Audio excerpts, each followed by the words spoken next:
গোপালগঞ্জে গণঅভ্যুত্থানের অন্যতম নেতৃত্ব নাহিদ ইসলাম সহ সার্জিস ভাই হস্তান্তর থেকে শুরু করে এনসিপির নেতৃবৃন্দের উপরে যে ধরনের হামলা করা হয়েছে, সন্ত্রাসী কায়দায় তাদের উপরে গুলি করা হয়েছে,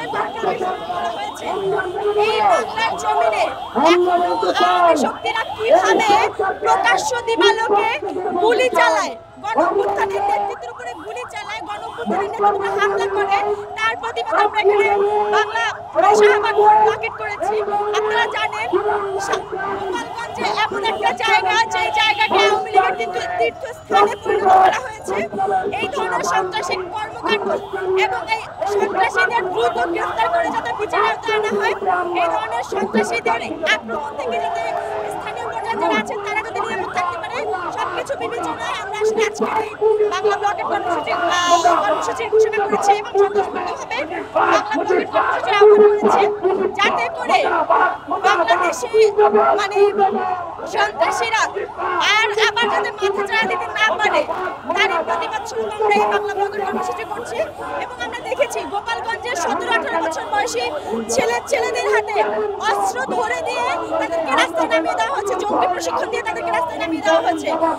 গোপালগঞ্জ দিল্লির কোনো অংশ নয়, তো গোপালগঞ্জ বাংলাদেশেরই মাটি, বাংলাদেশের অংশ। সেই গোপালগঞ্জে যখন আমাদের বিপ্লবী ছাত্র নেতাদের উপরে হামলা করা হয়, এর থেকে দুঃখজনক বিষয় আর কিছু হতে পারে না। আমরা সেটা দেখেছি, পুলিশ কি ভূমিকা ছিল সেটা আমরা দেখেছি। আমরা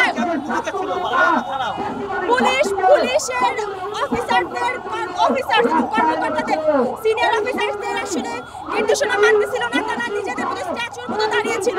এমনকি ছাত্রলীগের হামলার মুখে তারা পিছিয়ে যাচ্ছিল, ছাত্রলীগকে কোনোভাবে মানে প্রতিহত করার তারা চেষ্টা দেখায়নি, তাদের তরফ থেকে যতটুকু দেখানো ছিল তারা দেখায়নি।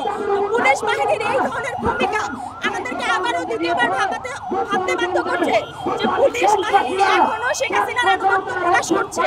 আমরা সেই জায়গা থেকে পুলিশের সংস্কার এবং এদের যে ভূমিকা, সেই ভূমিকাগুলোর স্বরাষ্ট্র উপদেষ্টাদের কাছে জবাবদিহিতা নিশ্চিত করব এবং সর্বোপরি এই যে সন্ত্রাসীরা মাথা চাড়া দিয়ে উঠতে যাচ্ছে, তাদের যাতে যথোপযুক্ত ব্যবস্থা না হয় তার ভিত্তিতে আমরা এখানে কাজ করে যাচ্ছি।